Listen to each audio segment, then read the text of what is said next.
Jubilee Hills MLA Maganti Gopinath ఆయన చనిపోయిన తర్వాత జూబ్లీహిల్స్ ఉప ఎన్నికలు అనివార్యమైనవి. రాబోయే రోజుల్లో ఉప ఎన్నికలు ఉంటాయి. దీనికి సంబంధించి ఇప్పటికే వివిధ రాజకీయ పార్టీ నాయకులు ఆ పార్టీ టికెట్ కోసం ఖర్చులు వేసుకుంటారు. ముఖ్యంగా అక్కడ బీఆర్ఎస్ మూడోసారి గెలిచింది. కాంగ్రెస్ కూడా జూబ్లీహిల్స్ పైన పెద్ద ఆశలే పెట్టుకుంది. మరోవైపు బీజేపీ కూడా తక్కువేం లేదు. ఎందుకంటే బీజేపీకి కూడా చాలా స్కోప్ ఉంది జూబ్లీహిల్స్ నియోజకవర్గంలో. దాదాపు జూబ్లీహిల్స్ నియోజకవర్గంలో ముస్లిం మైనారిటీల ఓట్లు 1,30,000 వరకు ఉన్నాయి. ఎవరైతే ఒకవేళ బీజేపీకి అనుకూలంగా మారాలి అంటే అటు కాంగ్రెస్ పార్టీకి అపోనెంట్గా ఎంఐఎం కూడా అభ్యర్థిని బరిలో దింపాలి. ఎందుకంటే గతంలో చాలాసార్లు బీఆర్ఎస్ నించున్నప్పుడు కాంగ్రెస్ పార్టీతో పాటు ఎంఐఎం కూడా సపరేట్గా నించుంది. ఎందుకంటే ముస్లిం ఓటు బ్యాంక్ జూబ్లీహిల్స్ నియోజకవర్గంలో కీలకంగా ఉంది. చాలాసార్లు చూసుకుంటే మన మాగంటి గోపీనాథ్ మూడోసారి నించున్నప్పుడు కూడా ఎంఐఎం క్యాండిడేట్ని పెట్టలేదు. ఎందుకంటే జూబ్లీహిల్స్ నియోజకవర్గంలో ఎంఐఎం క్యాండిడేట్ని పెడితే ఆ ఓట్లన్నీ కూడా అంటే ముస్లిం ఓట్లు చీలినప్పుడు ఖచ్చితంగా బీఆర్ఎస్ ఓడిపోయే పరిస్థితి ఉంటుంది. గతంలో ఎంఐఎం పార్టీ నుంచి 2వ ప్లేస్లో వచ్చిండు నవీన్ యాదవ్. ప్రస్తుతం నవీన్ యాదవ్ కాంగ్రెస్ పార్టీలో ఉన్నాడు. కాంగ్రెస్ పార్టీలో గతంలో పోటీ చేసిన విష్ణువర్ధన్ రెడ్డి, పీజీఆర్ కుమారుడు విష్ణువర్ధన్ రెడ్డి ప్రస్తుతం బీఆర్ఎస్లో ఉన్నాడు. సో ఆయనకు కాంగ్రెస్ టికెట్ ఇవ్వకపోతే బీఆర్ఎస్లోకి పోయినాడు. మాగంటి గోపీనాథ్కి సపోర్ట్గా విష్ణువర్ధన్ రెడ్డి మొన్న ఆయన ప్రచారం కూడా చేసిండు, సపోర్ట్ చేసిండు. గెలవడానికి ఆయన ఒక కారణం.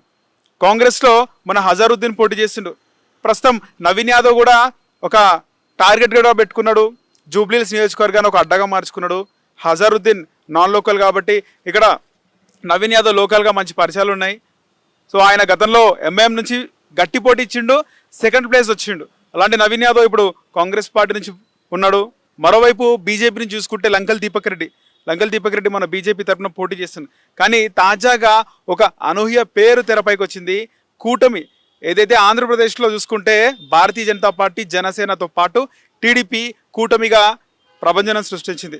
అలాంటి పేరు అదే కూటమి నుంచి ఇక్కడ పోటీ చేయబోతున్నారు నందమూరి తారక రామారావు గారి మనవరాలు హరికృష్ణ కుమార్తె సుహాసిని. ఆమె ఈసారి కూటమి అభ్యర్థిగా పోటీ చేయబోతోంది. ఈసారి ఇక్కడ భారతీయ జనతా పార్టీకి అవకాశం లేదు. కూటమి నుంచి ఆమె గతంలో ఎమ్మెల్యేగా నిలిచింది, కుకట్పల్లి ఎమ్మెల్యేగా నిలిచింది, ఓడిపోవడం కూడా జరిగింది. అలాంటి నందమూరి సుహాసిని, చుండ్రు సుహాసిని ఆమె ఇప్పుడు ఇక్కడ కూటమి అభ్యర్థినిగా పోటీ చేయబోతుందని తెలుస్తుంది. నిజంగా ఇక్కడ ఆమె కూటమి అభ్యర్థినిగా పోటీ చేస్తే పరిస్థితి ఏంది? ముఖ్యంగా జూబ్లీహిల్స్ నియోజకవర్గంలో సెటిలర్లు ఎక్కువే, సెటిలర్ల ఓట్లు ఉన్నాయి. ముఖ్యంగా కమ్మ సామాజిక వర్గం ఓటు బ్యాంకు కూడా ఉంది. మాగంటి గోపీనాథ్ కూడా కమ్మ సామాజిక వర్గమే. పైగా Janasena mega fans, power star fans ఉన్నారు. మరోవైపు ఎవరైతే హిందుత్వ వాదులు ఉన్నారో వాళ్ళందరూ కూడా బీజేపీకి ఒకవేళ కూటమిని నమ్మి ఓటు వేస్తే కనుక గెలిచే అవకాశాలు ఉంటాయి.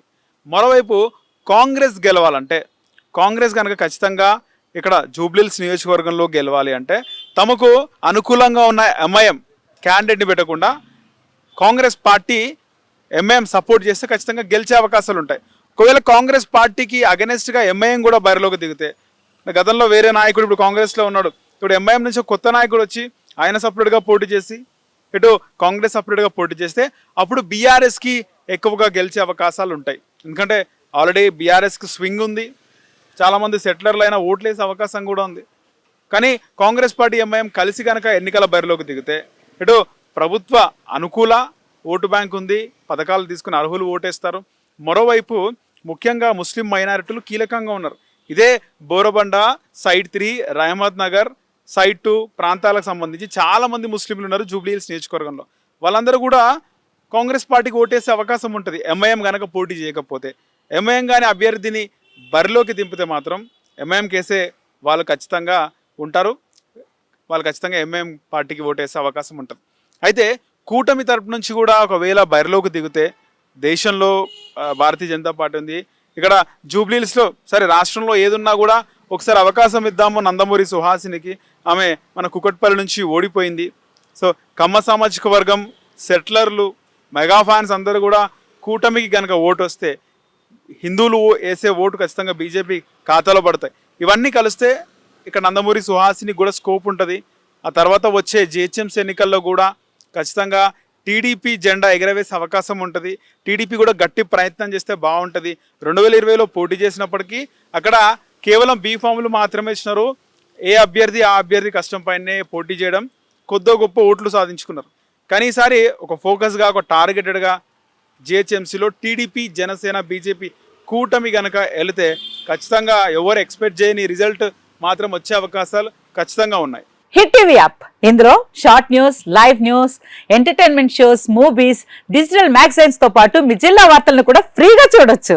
ఇంకెందుకు ఆలస్యం, వెంటనే హిట్ టీవీ యాప్ ని డౌన్లోడ్ చేసుకుని ఫ్రీగా ఎంటర్టైన్మెంట్ పొందండి. Hit TV app. Hit TV app. Please download Hit TV app. Hit TV యాప్ని ఫ్రీగా డౌన్లోడ్ చేసుకొని ఎంజాయ్ చేయండి. మీకు నచ్చిన ఎంటర్టైన్మెంట్ కోసం హిట్ టీవీ యాప్ ని ఫ్రీగా డౌన్లోడ్ చేసుకుని ఎంజాయ్ చేయండి. హిట్ టీవీ యాప్ని డౌన్లోడ్ చేసుకుని ఆస్వాదించండి, ఆశీర్వదించండి. ఇంతమంది సెలబ్రిటీలు హిట్ టీవీ యాప్ ని డౌన్లోడ్ చేసుకోండి అని చెప్తున్నారంటే ఎంత మంచి యాప్ ఆలోచించండి. అమెరికా అమెరికా అమెరికా అమెరికాలో చదవాలనుకునే వాళ్ళకి విశ్వసనీయమైన పేరు మన శౌర్య కన్సల్టెన్సీ. UK లో 1 year masters. UK లో 1 year masters. 2 years work permit up to 5 years visa. Contact Saurya Consultancy. Contact 89851 89851.